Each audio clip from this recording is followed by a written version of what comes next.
ह्याची कुठलीही तपासणी न करता सरसकट ह्या बिल्डर लोकांना एनओसी देतात पैसे खाऊन। इथून पुढे जे आंदोलन होतील ती एक तर तीव्र पद्धतीने होतील, मनसे स्टाईलने होतील।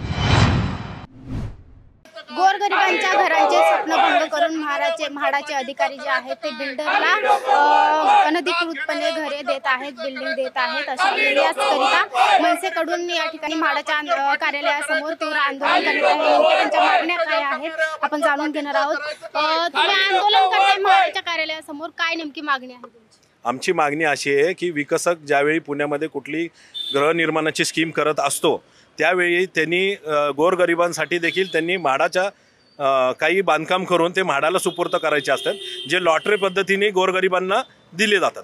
आता अशा प्रकारची गरज येत असताना ती बिल्डरला मुभा देण्यात आलेली आहे कायद्यामध्ये की त्यांनी त्या स्कीमपासून 1 किलोमीटरच्या आतमध्ये कुठेही दुसऱ्या ठिकाणी ती म्हाडाची बिल्डिंग बांधून ती म्हाडाला सुपूर्द करावी आणि ती लॉटरीमार्फत विक्री करावी।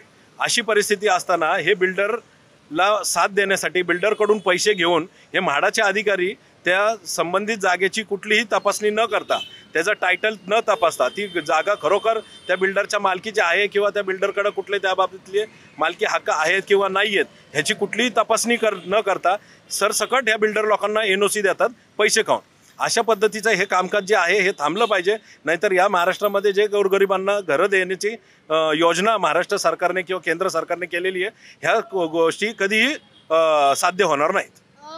त्या गोष्टीला पुढेही दुजोरा द्यायला पाहिजे आणि ह्यांच्या जे बेकायदेशीर गोष्टी हे नेहमी करत असतात त्यांचं नुकसान होत आहे असं तुम्ही म्हणता, मात्र याकरिता तुम्ही निवेदन या अगोदर दिलेत का आणि त्यांच्याकडून काय सांगण्यात आलेलं? इथून मागे आम्ही 3 ते 4 वेळा आतापर्यंत त्यांना लेखी निवेदनं दिलेली आहेत।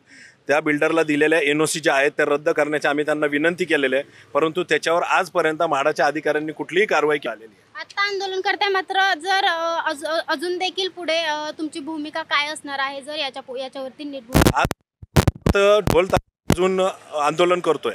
इथून पुढे जे आंदोलन होतील ती एक तर तीव्र पद्धतीने होतील, मनसे स्टाईलने होतील आणि कायदेशीर पद्धतीने देखील होतील। मग त्यासाठी हायकोर्टमध्ये रिट दाखल करणे किंवा पुणे महानगरपालिकेच्या न्यायालयामध्ये दावा दाखल करून त्यांच्या ज्या परवानग्या दिलेल्या आहेत हे रद्द करून घेण्याचा देखील त्याच्यामध्ये समावेश असेल।